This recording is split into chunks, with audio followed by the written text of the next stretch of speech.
Live from New Delhi, you're watching DD India Newshour, India's voice to the world. I'm Ramesh Ramachandran. Coming up in the next hour, Defence Minister Rajnath Singh questions the safety of nuclear weapons in Pakistan, urges UN's nuclear agency to take charge of the country's nuclear weapons. External Affairs Minister S. Jaishankar says the Indus Waters Treaty to remain in abeyance until Pakistan ends cross-border terrorism. The Prime Minister made it very clear that the only talks with Pakistan will be on terror. India cites national security concerns to revoke the security clearance of Turkish firm Celebi Aviation. Trump says nothing is going to happen until Putin and he get together as Russian and Ukrainian officials gather in Turkey for direct peace talks. And US President Donald Trump visits the UAE on the third and last leg of his West Asian tour.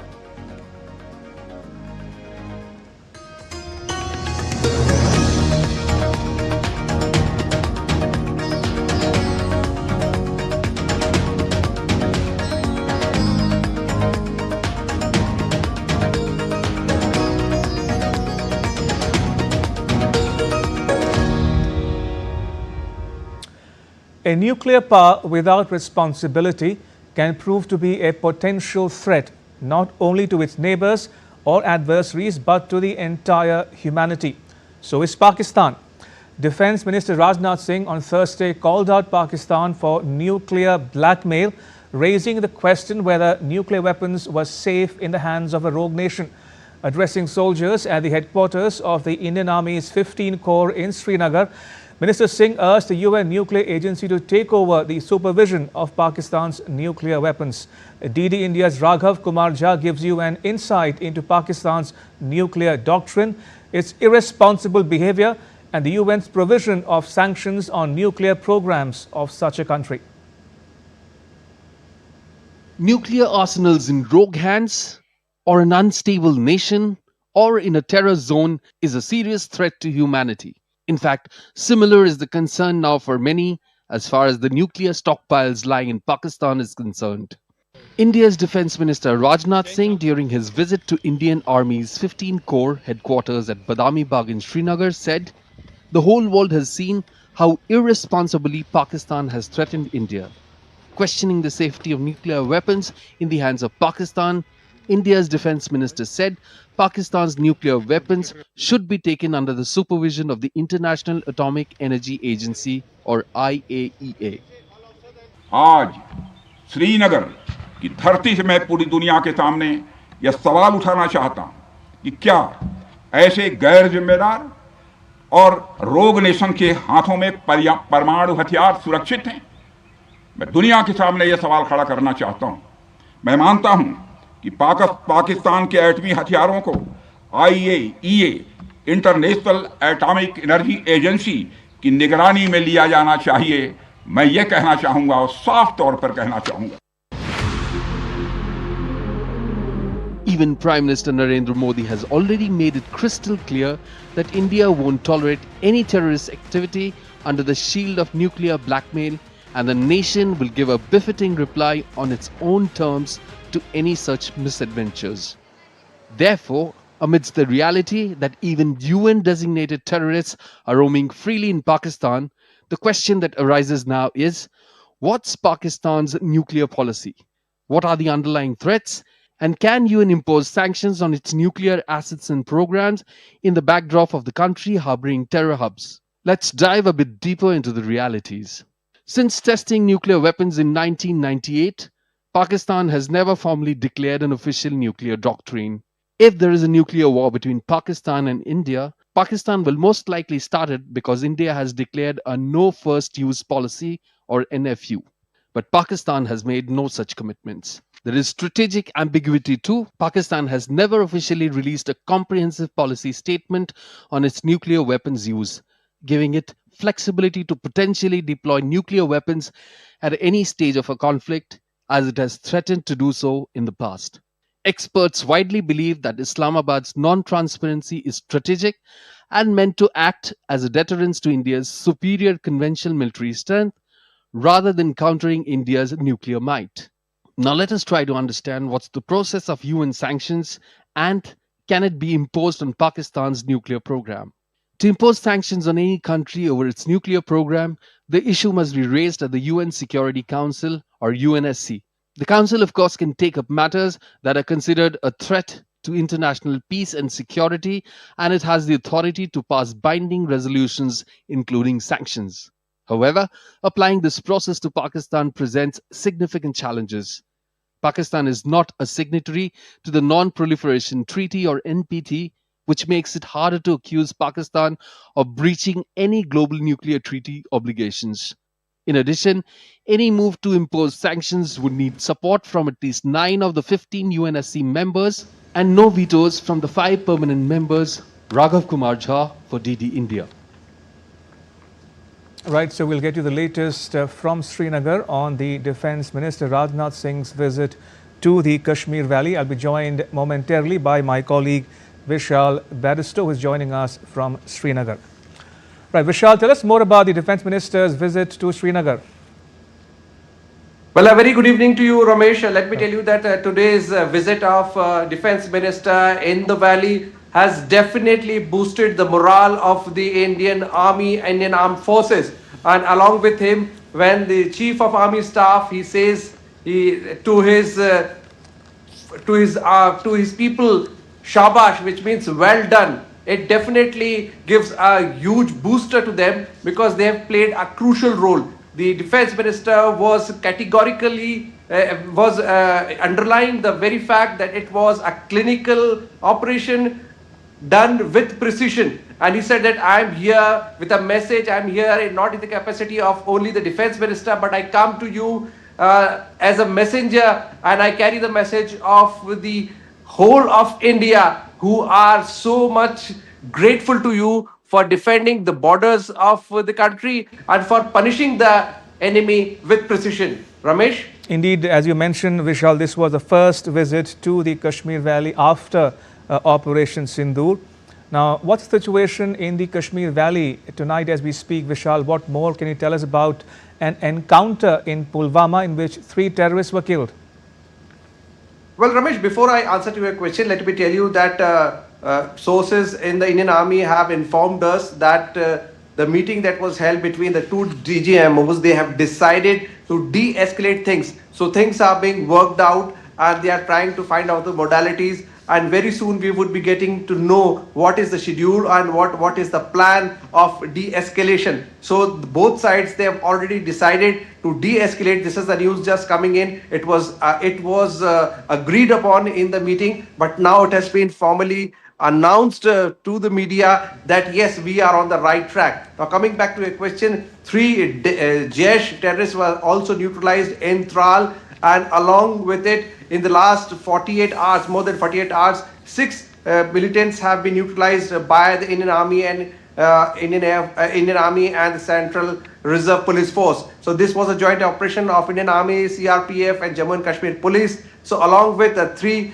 Lashkar militants that were neutralized 2 days back, these 6 have been neutralized out of the 14 which have been listed by the Jammu and Kashmir Police here in Kashmir. Right, Vishal, just to reiterate the news that was just coming in, further to the understanding between the 2 DGMOs on the 10th of May, it has been decided to continue the confidence building measures so as to reduce the alertness level is what we are learning. Vishal, thank you for that update. Appreciate it. Right, in other news, External Affairs Minister S. Jaishankar says that India and Pakistan will only talk if they are ready to discuss terror and Pakistan-occupied Jammu and Kashmir. The only thing which remains to be discussed on Kashmir is the vacation of illegally occupied Indian territory in Pakistan-occupied Kashmir. We are open to discussing that with Pakistan. Minister Jaishankar said that the Indus Waters Treaty will continue to remain in abeyance until Pakistan puts an end to cross-border terrorism. The Indus Waters Treaty is held in abeyance and will be continued to be held in abeyance until cross-border terrorism by Pakistan is credibly and irrevocably stopped. The minister spoke about support which India received from the international community during Operation Sindoor. We actually got a lot of international support. Many ministers, many leaders called up PM, many ministers called me up. We had a Security Council resolution which very clearly said that the perpetrators of the attack should be held accountable. And on May 7th morning, we held them accountable through the action which was taken through Operation Sindoor. External Affairs Minister S. Jaishankar and his Honduras counterpart Enrique Reina inaugurated the Embassy of Honduras in New Delhi. The inauguration marks a new milestone in the partnership centered on mutual respect and mutual commitment. The two leaders also held discussions on cooperation as Global South partners, including possibilities in health, digital, capacity development, energy and disaster response. Speaking after the inauguration, Minister Jaishankar appreciated Honduras' support to India on Operation Sindoor. Let me first acknowledge the statement of solidarity that we heard from your country on the cowardly terrorist attack in Pahalgam, and we particularly value your public commitment to opposition to terrorism in all its forms, and the fact that it is something which is completely unacceptable to any form of civilized world. We very much appreciate your support and solidarity as we battle terrorism today in our region. Further, Minister Jaishankar emphasized that over the past 3 decades, economic relations between India and Honduras have steadily expanded, driven by trade, investment and technical cooperation. In the last 3 decades, our economic engagements have grown steadily. They have been underpinned by trade, by investment, by technical cooperation. Bilateral trade is today a little in excess of $300 million, 310 to be exact. And we have a diversified basket which includes pharmaceuticals, textiles, automobiles and machinery, while we import coffee, wood and leather from Honduras. We think that your country's strategic location, its favorable investment climate and its demand for sustainable solutions make it an attractive destination. For his part, Honduras's Foreign Minister Enrique Reina said India as an important global partner. He said India and Honduras work closely in the mutual interest of both countries. India is a very important world player, an important multilateral partner, and I think it's very important for us to develop this relationship. Probably we are the newest member of the Latin American and Caribbean and Central America family of countries that have a presence in India. So for us it's really important, as Minister Jaishankar mentioned, we have developed a strong cooperation. I think the South has to keep working under the lines of respect of mutual cooperation, mutual interest, respect of our own sovereignties, no intervention, and all the principles that are built in the UN. The Turkish firm Celebi, responsible for handling the majority of services at 9 major airports in India, lost its security clearance on Thursday. This comes in the wake of Turkey's backing of Pakistan during Operation Sindoor. An order from the Indian Civil Aviation Ministry said the security clearance for Celebi Ground Handling India Private Limited is revoked with immediate effect in the interest of national security. This move marks India's first direct action against a Turkish firm, though in recent years the government has increasingly strengthened its ties with countries traditionally opposed to Turkey, such as Greece, Armenia, Cyprus, Saudi Arabia and the UAE. And joining me for more on this developing story is my colleague Tapas Bhattacharya from New Delhi. Tapas, what more can you tell us about the revocation of security clearance to this Turkish company? Well, Celebi has been working in India for long, but one realizes that the time has come for India to take up some massive stance, considering the fact that when the Operation Sindoor was going on, we saw a lot of hardware technology provided to Pakistan during that particular operation. That was detrimental for India's interest. So that was one. The other part was that it handles say airport security, and as we know, during the Operation Sindoor, there at that time 32 airports were put under NOTAM, and extra security was provided by the CISF. And it was realized that agencies like Celebi are there, and they might pose a threat to airport security, considering the fact that almost 9 airports, major airports in the country are their cargo, their management, their other stuff were handled by Celebi. So it was felt that it might pose a major security concern for Indian authority, for those airports as well as for the agencies. So the decision was taken. Obviously, there is a lot of heartburn when it comes to Turkey. We have to understand that during the massive earthquake that took place, and post that, India sent a massive humanitarian assistance along with NDRF team to help Turkey out. So one felt that it was they were backstab. India were backstab, and that's the kind of thought process that went in. One think about the fact that this is a purely security aspect, and there are a lot of people were talking about taking major action against this particular company, which handles the operations in some of the most sensitive airports in the country, including Delhi and Mumbai airport, including the ground handling. Indeed, Tapas, also there's a clamor to discourage Indian tourists from visiting Turkey. At least a couple of universities have also had a rethink on collaborating with their Turkish counterparts. Not just Turkey, even Azerbaijan, and rightly so. We saw that during this particular Operation Sindoor, when India and Pakistan were at loggerheads, and when India was trying level best to safeguard itself from the swarm of drones and other ammunition that was pouring in at midnight and post midnight, and it was creating a problem for the authorities. We saw that, and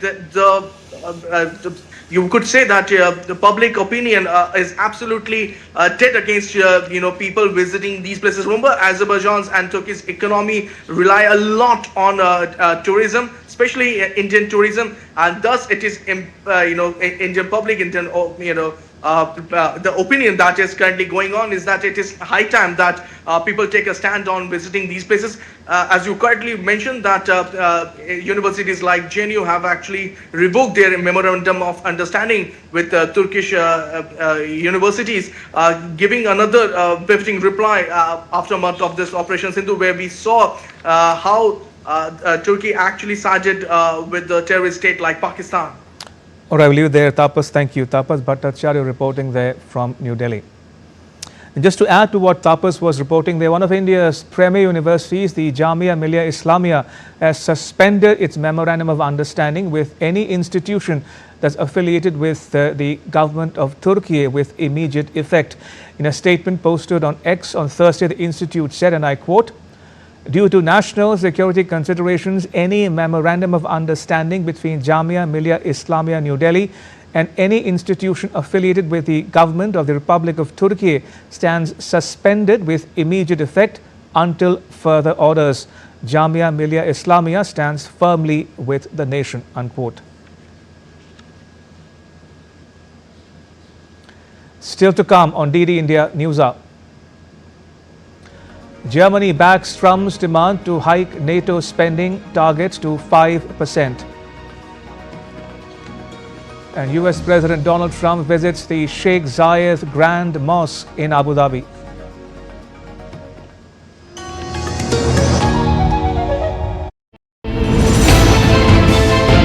Geopolitics and trade deals. Economic challenges amid development.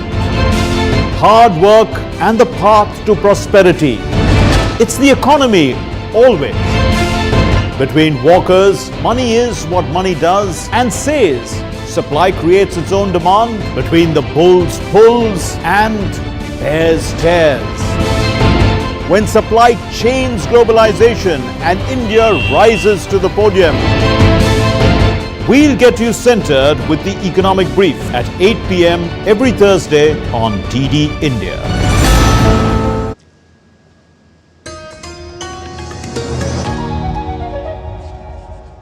You're watching DD India Newshour. I'm Ramesh Ramachandran. US President Donald Trump visits the UAE on the third and last leg of his West Asian tour. He was greeted with more pomp and ceremony. DD India's Syed Absarul Hassan has more. US President Donald Trump, who is on a historic visit to Gulf countries, said on Thursday that the United States was very close to securing a nuclear deal with Iran. Iran has sort of agreed to the terms. They're not going to make, I call it in a friendly way, nuclear dust. We're not going to be making any nuclear dust in Iran. And we've been strong. I want them to succeed. I want them to end up being a great country. And I think we're getting close to maybe doing a deal without having to do this. There's two steps. There's a very, very nice step, and there's a violent step. In Qatar, Trump announced an aerospace agreement between Qatar Airways and Boeing, claiming the $200 billion deal includes the purchase of 160 aircraft. The deal was signed during Trump's second stop on a tour of Gulf states after he has struck a series of deals with Saudi Arabia on Tuesday. Saudi Arabia pledged $600 billion in investment in America, including one of the largest ever purchases of US weapons.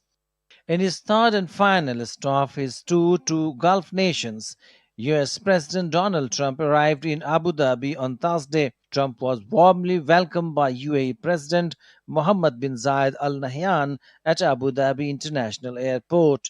The two leaders are expected to discuss a range of issues, including economic cooperation, security, and technological innovation. The UAE, with its vast oil wealth and forward-thinking investments in AI and clean energy, is seen as a key partner in the region for the United States. During his visit, Trump is hoping to secure billions of dollars in business contracts that will further solidify the UAE's role as critical player in the global economy. Syed Absarul Hassan for DD India. And US President Donald Trump visited the Sheikh Zayed Grand Mosque in Abu Dhabi on Thursday as he continued his tour of the Gulf region. Trump arrived in the UAE, whose leaders want the US help to make their Gulf nation a global leader in artificial intelligence. He was met at the Abu Dhabi International Airport by UAE's President Sheikh Mohammed bin Zayed Al Nahyan. The US has a preliminary agreement with the UAE to allow it to import 500,000 of NVIDIA's most advanced AI chips a year, starting this year, Reuters reported on Wednesday. The deal would boost the UAE's construction of data centers vital to developing artificial intelligence models. Is this beautiful? It is so beautiful. Very proud of my friends. This is an incredible culture that I can say. Very, very proud of my friends. Thank you. Thank you.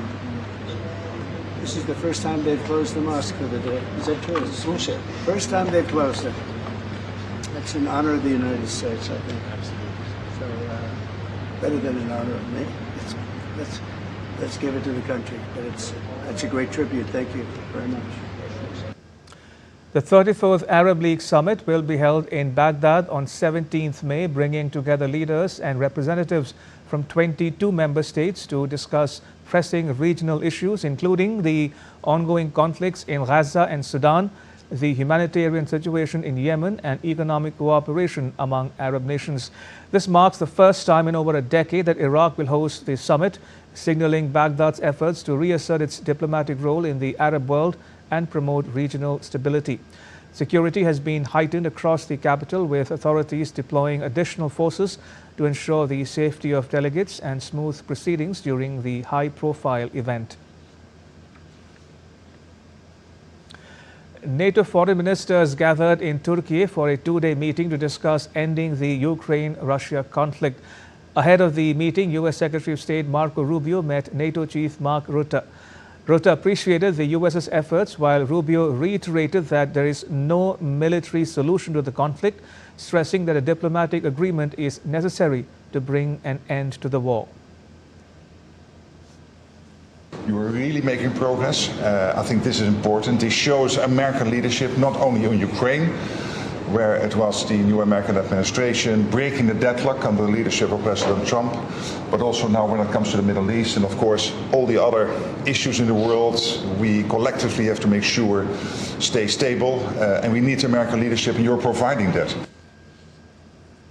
Whatever mechanism is outlined, whatever the process is that needs to happen, I mean, we are open to being constructive and helpful in any way we can to end a conflict. I will say this, and I'll repeat it, that there is no military solution to the Russia-Ukraine conflict.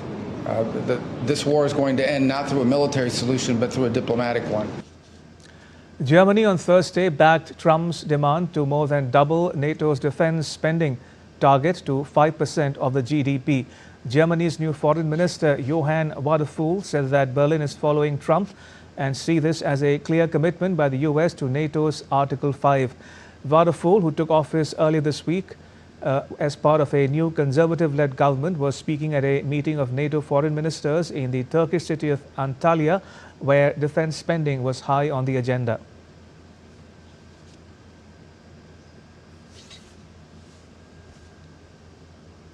In a significant turn of events, the Ukraine-Russia peace talks are gaining momentum, with key international players stepping in to mediate a potential resolution to the conflict.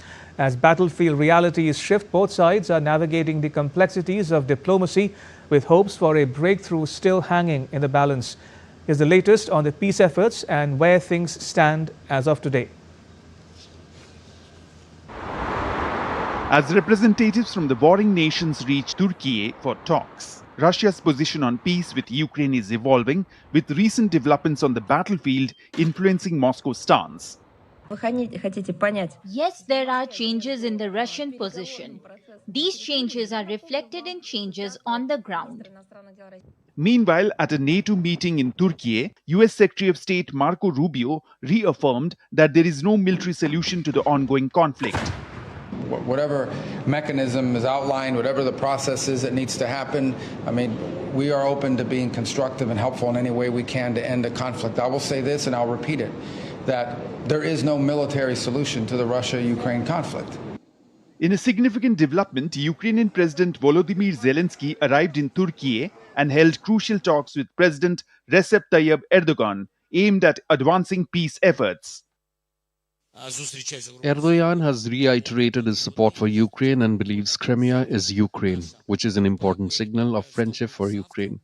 Turkey and Ukraine have both provided high-level delegations, but Russia's delegation indicates they are not serious, and there were no decision-makers in this delegation.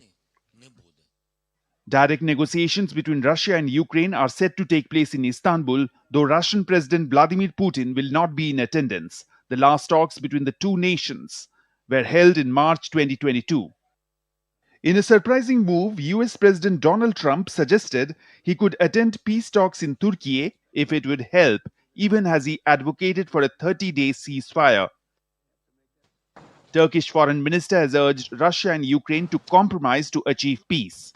Both sides must compromise to achieve lasting peace. The Russian delegation, led by key officials including Vladimir Medinsky and Deputy Defense Minister Alexander Fomin, is now in Turkey. US officials, including Rubio, are also participating in the talks. While Trump's ceasefire proposal is met with some support from Zelensky, Russian President Putin prefers to start with preliminary talks before agreeing to a ceasefire. As the world watches closely, the outcome of these high-stake talks could determine the future of the Russia-Ukraine conflict. Will diplomacy prevail, or is the road to peace still far off? Bureau Report, DD India. The nationwide outreach effort, the 11-day-long Tiranga Yatra, which began across India on Tuesday, is weaving through cities, towns and villages, reigniting a collective pride in national identity. The Yatra honors the courage and sacrifice of India's armed forces, particularly in light of the recently concluded and successful Operation Sindoor. Here's a detailed report. Each salute, each step, each flutter of the flag speaks of a promise kept by our armed forces and a nation that never forgets. As the Tiranga Yatra moves forward, it weaves together stories of service, sacrifice and unity. From bustling city squares to quiet village roads, the nation stands together, not just in remembrance, but in pride. In Jammu and Kashmir's Srinagar, a Tiranga Yatra was taken out at Sher-e-Kashmir Park, echoed with the chants of Hindustan Zindabad. While in Jammu, marches began from Indira Chowk and concluded at the Press Club, drawing thousands of enthusiastic participants. In Rajasthan's capital Jaipur, Chief Minister Bhajan Lal Sharma flagged off the Tiranga Yatra from Jaipur's Albert Hall. A massive crowd emerged to participate in the Yatra to pay homage to the valor of the army. While in Maharashtra's Akola, a grand motorcycle tricolor rally was taken out from Rajrajeshwar Maharaj Temple through various routes of the city. हमारे देश में अमन शांति बनी रहे और हमारा देश आगे बढ़ता रहे और दुश्मन को एक मुंह तोड़ जवाब दे अगर उन्होंने आंख भी उठाई तो. Deputy Chief Minister of Nagaland, Yanthungo Patton, led Tiranga Yatra in Wokha district.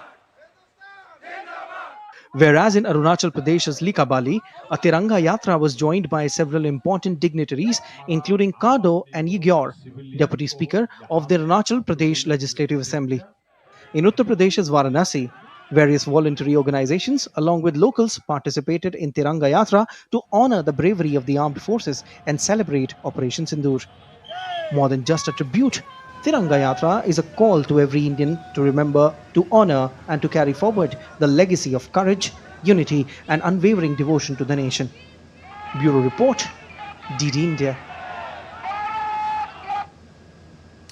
In an exclusive interview to DD India, military analyst Tom Cooper praised India's superiority in aerial warfare. He commended the Indian Armed Forces for their meticulously planned and systematic operations that effectively disintegrated Pakistan's air defense system, striking targets inside Pakistan with remarkable precision.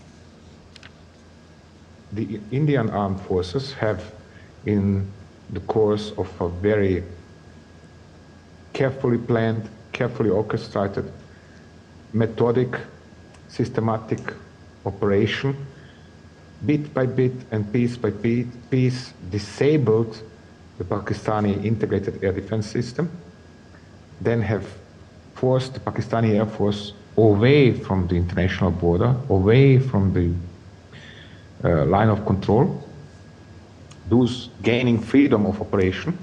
It means Indian combat aircraft could move closer to the border or even inside Pakistani airspace, release their weaponry, strike targets inside Pakistan, and then strike these targets with often amazing precision, systematically, and they strike very carefully selected targets. He lauded the Indian military's ability to swiftly adapt strategies and tactics and to operate effectively in response to evolving situation. Unsurprisingly, there were also nasty surprises for involved Indian airmen. Fortunately, the government in New Delhi and the top commanders of the armed forces have then switched their tactics for 180 degrees in a matter of 24 hours. And fortunately, Indian armed forces proved capable of operating correspondingly. I mean, switching strategy is something very important for every single country. All right, the government of India has strongly countered a fresh wave of disinformation campaign led by Pakistani social media accounts. The Press Information Bureau's fact-check unit has flagged a fake letter falsely attributed to India's Defence Minister Rajnath Singh and allegedly addressed to an army commander. In another instance, a misleading photograph claiming to show an aircraft on fire at the Udhampur Air Base has gone viral. The PIB has clarified that the image does not depict any Indian Air Force base, nor does it feature aircraft used by the IAF. Citizens are urged to stay vigilant, refrain from sharing unverified content. The Director General of Israel's Ministry of Defense, Major General Amir Baram, spoke with India's Defense Secretary Rajesh Kumar Singh on Thursday.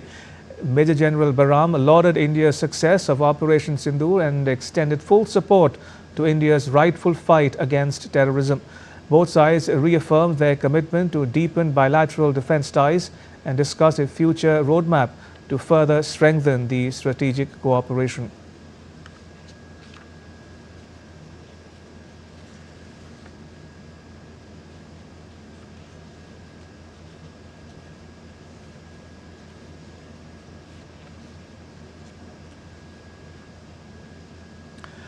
In other news, Prime Minister Narendra Modi chaired a meeting on ways to further strengthen the fisheries sector.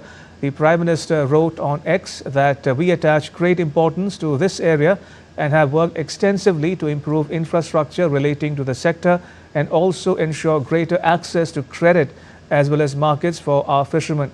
Today's meeting included brainstorming on how to improve exports and increase the focus on deep sea fishing.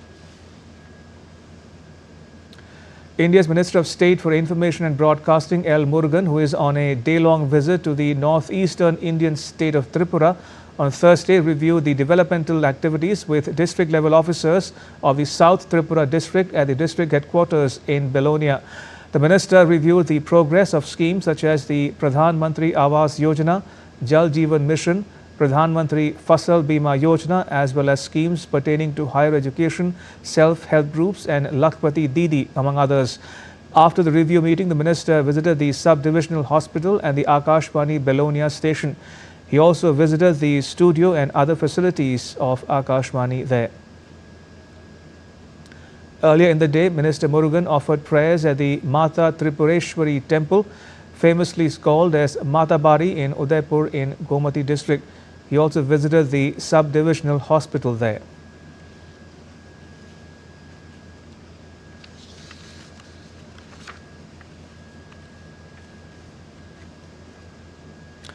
All right, now take a look at what else is making news around the world. Holocaust survivor Margot Friedländer was laid to rest at Berlin's Wessensee Jewish Cemetery on Thursday, following her death at the age of 103 on the 9th of May. The funeral service at Europe's largest Jewish cemetery was attended by German Chancellor Friedrich Merz and former Chancellors Olaf Scholz and Angela Merkel. The Democratic Republic of the Congo authorities were demolishing buildings as part of a campaign to clamp down on unauthorized buildings near flood zones. Flash flooding in Kinshasa, which sits on the banks of the mighty Congo River, killed dozens of people in April. Thailand police arrested a man suspected of smuggling 2 baby orangutans into the kingdom on Thursday. 2 infant orangutans, one about a year old, the other just 1 month, were found in a plastic basket with a feeding bottle. Thai police said the orangutans were believed to have been sold for around $8,900 each.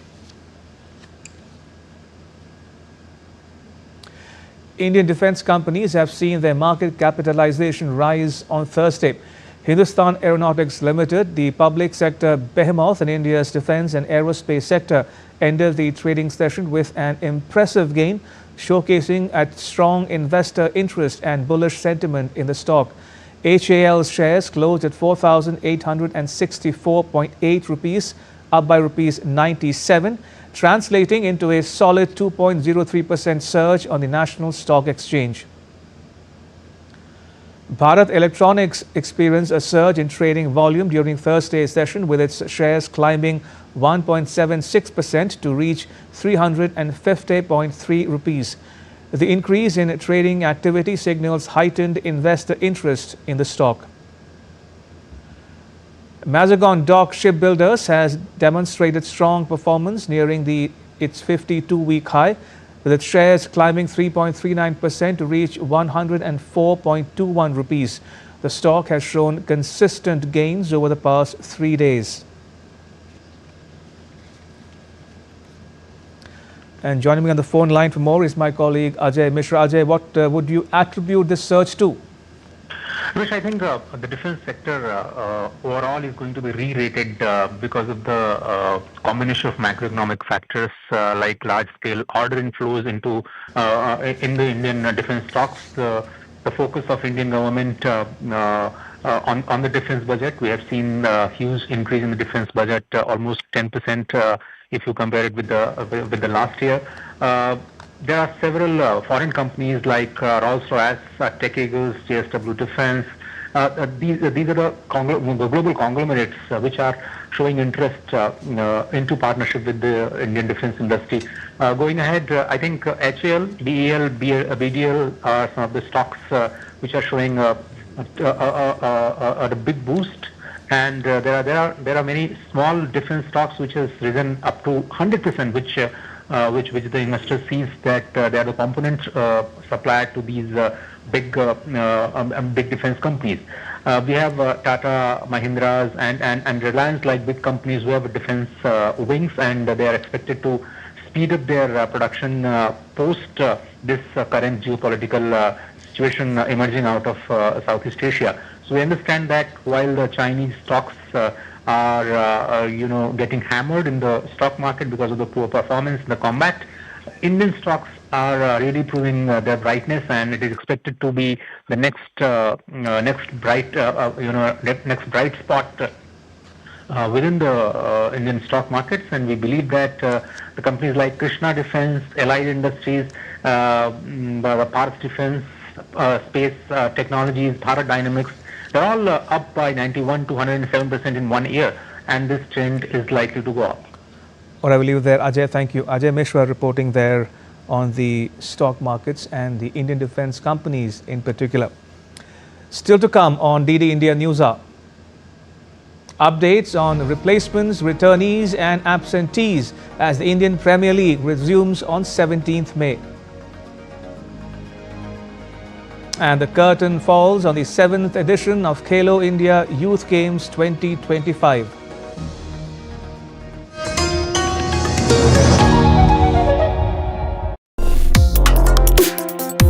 Complex issues, hidden agendas, twists and turns, strategic games. We think all dots are linked. We just need to connect them. Join me every week as I connect the dots to unravel hidden designs in statecraft, mysteries, and decode issues that matter to you. Watch Connecting the Dots with me at these times on DD India.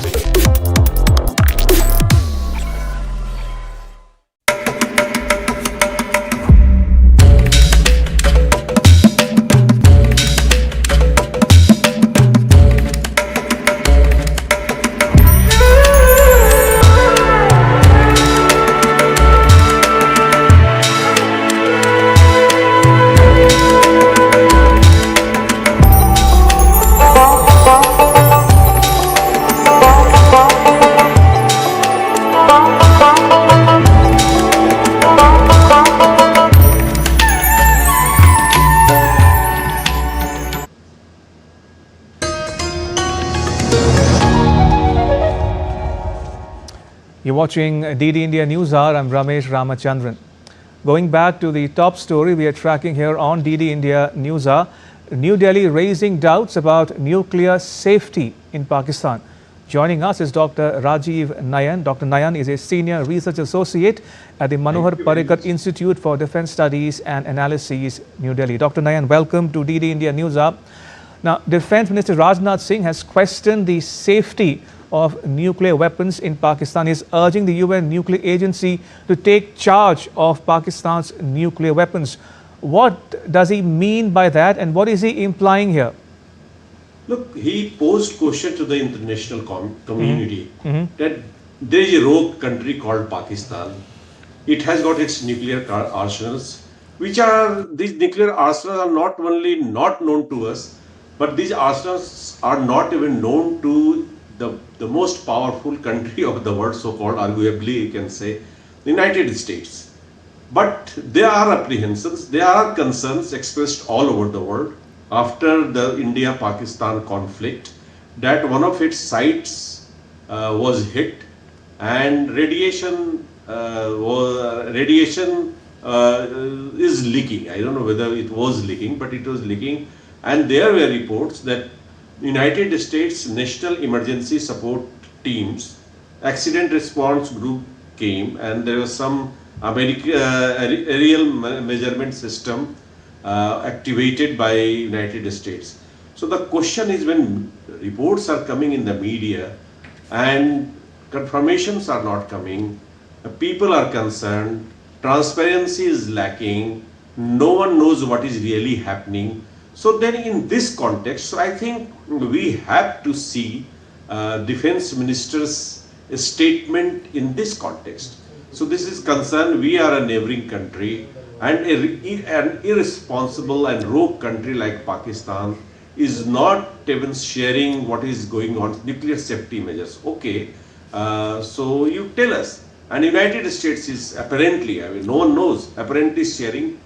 So instead of just bilateral sharing, why can't an international body, somewhat universal body, almost not exactly, but yeah, almost the same kind of size of membership which United Nations has got, should intervene? I mean, this is the question. What is wrong with it? Pakistan is responding very angrily and very adversely. So he is basically posing the question to the world. Okay. And in fact, instead of making it bilateral, already Pakistan is a member of International Atomic Energy Agency. First, and second, it also has got a response team, a response center, and which has got some permanent staff. Okay. And this is about 29 permanent staff, and it has got more than 200 standby staff. So then the world will be knowing, as it is happening in the context of Ukraine-Russia conflict, as it has happened in many other contexts, and IAEA has been giving reports. Okay. Plus, this is the mandate of IAEA. Right. Okay, not for nuclear weapons, but at least for nuclear safety. It has got radiological safety. We have got, and if radiation is being emitted by nuclear weapons of Pakistan, so obviously there is a mandate for. Fair enough. Which brings me to a next question to you, Dr. Nayan. Can the UN Nuclear Agency intervene should it choose to? For example, can it sanction Pakistan? No, that is actually, it may, but in working in tandem with United Nations. Okay. And basically it is a technical arm. Its original mandate was to promote nuclear energy, but over the years, what it has done, it has expanded its mandate. It was not created to implement nuclear non-proliferation treaty, but today it is doing so. Its mandate for non-proliferation has also come in. Some countries may agree, some countries may not agree. But somehow, when there is no such institution existing, and Pakistan is providing a very unique case, so in this context, whatever legal norm is existing, we have to go beyond that. Fair enough. So, and then he's just posing. Right. He's not saying that, yeah, you go and just take away and snatch the weapons. Indeed. When after 9/11, many American scholars, many leading or established American people were saying, okay, so it may slip into the hands of responsible actors like Al-Qaeda and other terrorist organizations, sleeper cells. So Pakistan's nuclear arsenal should be just somehow be controlled. That is a question mark. Right. And this is what question mark he is raising. Right. So what to do? That time terrorists were about to take away, and now nuclear safety is its own creation. So in this tough situation, obviously the world should be, its neighbors should be worried. Indeed. As you say, Dr. Nayan, given the linkages that exist between the Pakistani state and terrorists, there's a possibility that nuclear materials could fall into the wrong hands. But that said, What can you tell us about the nuclear doctrines of India and Pakistan, and how do they compare with each other? Look, very clear. They both have got two distinct paradigms. Okay. Our doctrines are telling two different paradigms, you may say. One says or one tells no first use. Another says that first use, although there are many complications when they say first use. One has got nuclear blackmail, which is being attacked by different people, our own political class. Even today, Rajnath Singh ji also raised question about that. Despite your nuclear blackmail, and we moved ahead, and very interestingly, and I am really pleased what today because of the turn of events. Now Pakistan is coming out with statements that is very interesting. It says, no, we don't want to blackmail you. We will not resort to nuclear weapons, although they say blackmail, but we'll fight with you conventionally. So I think very rarely this kind of a statement comes. In fact, they also realize the futility, or you can say the limitations of their nuclear doctrine of first use. Because what will they say? The world knows that it is basically nuclear blackmailing. They have been shielding terrorism with their nuclear weapons. So basically it is a weapon of terror, nuclear weapon of terror. So now they have to justify. Now it is not yielding any value. It is getting exposed. It is losing its relevance. So now they are thinking, no, we will not use it. So now actually the entire nuclear arsenal is proving redundant, useless, and they have to think of it. They are struggling, and they know it very well. The moment they use their nuclear arsenal with their so-called first use doctrine, the Indian doctrine, which is no first use, but responding once it is attacked, responding with massive retaliation, all the assets with the second strike capability it has got. And then Pakistan knows what it will happen to it. And already you have, just I saw, the world is recognizing, and world is also coming out and speaking the damage the Indian attack did to Pakistani military installations. Right. And what will happen to it if India really retaliates. So it is the end of Pakistan. So Pakistan now, at least very good thing has happened today because of today's statement. We can debate legality, non-legality, question mark. Okay, fine. He has also, I think it was also his intention that the international community should start discussing that that Pakistan is talking something different today. Right. It is appearing underlining this weakness of its nuclear doctrine. So this is what I'll say. All right, Dr. Nayan, thank you for breaking it down for our viewers and sharing your perspectives with our viewers at home and abroad. Thank you for your time. Much appreciated. Right, in sports news now, as IPL 2025 resumes after the break, here's a complete team-by-team update on returning players, absentees and the replacements stepping in. First up, Gujarat Titans. Jos Buttler and Kagiso Rabada have rejoined the squad. An official word on their availability for their playoffs is awaited, with both South Africa and England penciled in to play on the international circuit. Next, Royal Challengers Bengaluru. RCB announced on their social media channels that the English trio of Phil Salt, Liam Livingston and Jacob Bethel had arrived in Bengaluru ahead of their home game against KKR on 17th of May. Also back in the squad is West Indies all-rounder Romario Shepherd, who was instrumental in the team's home win over CSK. Delhi Capitals, DC, have added Bangladesh pace bowler Mustafizur Rahman, but his participation is subject to no objection certificate from the Bangladesh Cricket Board. The International Cricket Council on Thursday announced record prize money for the 2023-25 World Test Championship cycle. The winners of the World Test Championship final, to be played between South Africa and Australia at Lord's starting 11 June, will secure a prize money of $3.6 million. The prize money is more than double of the winners in the last two cycles. The runners-up, meanwhile, will bag more than $2.1 million, while the prize for the same in the previous editions was $800,000. The winners in the last two cycles, New Zealand and Australia, had earned $1.6 million each. India, who finished third on the table, will receive over $1.4 million, while fourth place New Zealand get $1.2 million.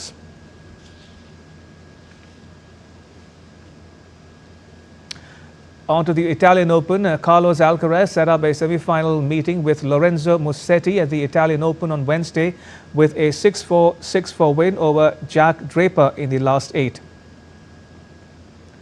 In the women's singles, Coco Gauff marched into the semi-finals, defeating Mira Andreeva in straight sets 6-4, 7-6.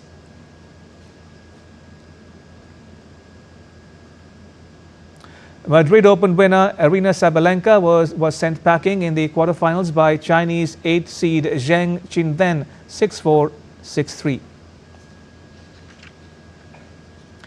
The 7th edition of the Khelo India Youth Games 2025 in Bihar concluded with a spectacular closing ceremony at the Patliputra Sports Complex in Patna.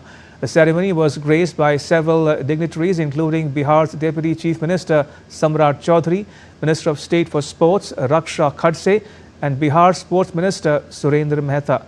Maharashtra continued its dominance once again, topping the medals tally with 158 medals. Haryana finished the second place with 117 medals, while Rajasthan ended their campaign at third place with 60 medals.